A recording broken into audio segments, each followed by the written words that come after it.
Welcome to healthy food kitchen. இன்றைக்கி நம்ம செய்ய போகிறது பலாக்கா மசாலாங்க. இது என்ன பலாக்கா, இதை வந்து நான் பாதியாக கட் பண்ணி வச்சுருக்கேன். இதை வந்து நறுக்கி வேக வைக்கணும். வதக்கிறதுக்கு பெரிய வெங்காயம் 1, பூண்டு ஒரு 5 பூண்டு, மல்லி, தக்காளி 1 பழம். இது வந்து அரைக்கிறதுக்கு தேங்காய் 2 ஸ்பூன், மிளகா வந்து 4 மிளகா வச்சுருக்கேன், சோம்பு 1 டீஸ்பூன், சீரகம் அரை டீஸ்பூன், பொட்டுக்கடலை 1 டீஸ்பூன். பொட்டுக்கடலைக்கு பதிலாக முந்திரி பருப்பு வச்சிங்கன்னா இன்னும் டேஸ்ட்டாக இருக்கும். 2 ஸ்பூன் ஆயில் ஊற்றிருக்கேங்க. சோம்பு 1 டீஸ்பூன்,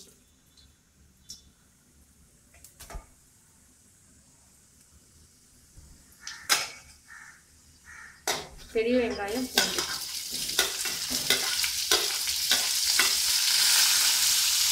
தக்காளி பழத்தையும் சேர்த்து வதக்கணும்.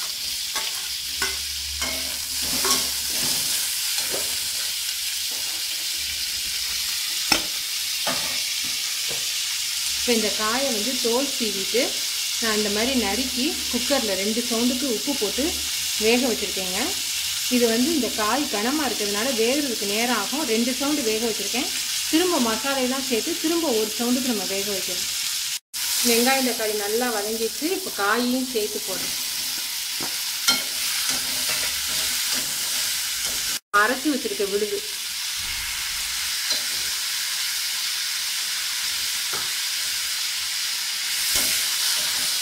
நம்ம காயில் வந்து உப்பு சேர்த்துருக்கோம் ஏற்கனவே. அதனால் இப்போ தேவையான அளவுக்கு மட்டும் நீங்கள் உப்பு போட்டு குக்கரில் 1 சவுண்டுக்கு வச்சுருங்க.